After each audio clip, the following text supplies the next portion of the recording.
ang ginisang talbos at kalabasa.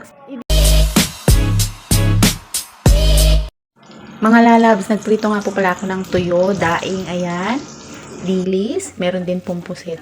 At nagisa po ako ng bawang, sibuyas, kamatis.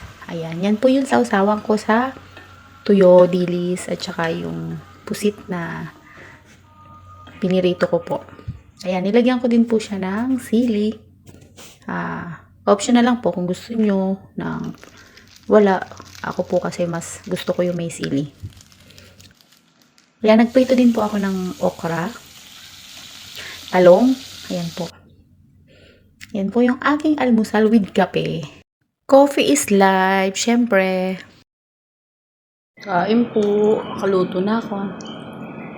Ba talaga yung lasa ng talong dito, okra, yung gulay. Tara po, kain na. Wala po sila pumasok. Kaya po ako lang kumakain. Dadating po sila gabi na, hapon na. Pagkadating po, matutulog, magpapahinga. Pagkagising nila mag-vlog. Ganun po sila kabisi.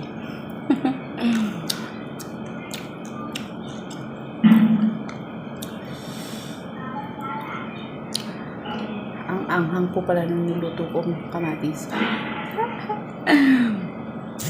Kain na po mga lalabs. Luluto po ako ngayon ng kalabasa. Talbos kalabasa, gigisa ko lang po. Magluluto po ako ng talbos bulaklak ng kalabasa. Gigisa ko lang po, nakita ko lang sa rep. Pakialaman ko. Nasabik sa gulay.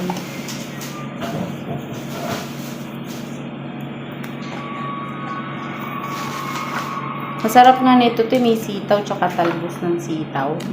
Sarap din yun. Ito lang po yung nasa rep. Gigisa ko lang siya. Tapos walang isda. Pwede na tuna. Isda din yun. Try po natin, try. Pag gutom sila, kakainin din nila to.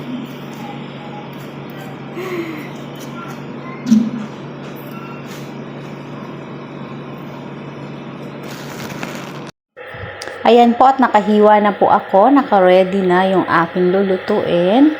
Ayan po, naglagay na ako ng bawang sa kawali. Mag-start na po ako mag-gisa.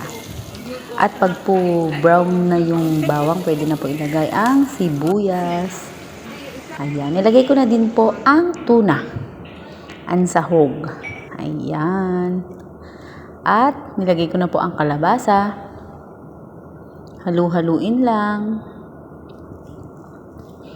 Ayan po, at tatakpan ko para maluto siya agad. Ayan, kumukulo na po siya. At lalagay ko na ang talbos. Excited na po akong kumain. Ayan, halu-haluin lang po para kumalat yung talbos. Ayan, para po umibabaw yung bunga ng kalabasa.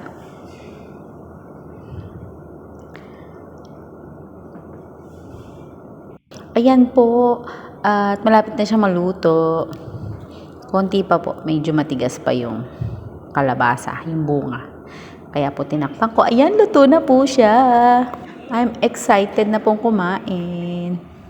Sobrang gustong-gusto ko po yung mga talbos-talbos na yan. Kain na po tayo mga lalabs. Thank you for watching.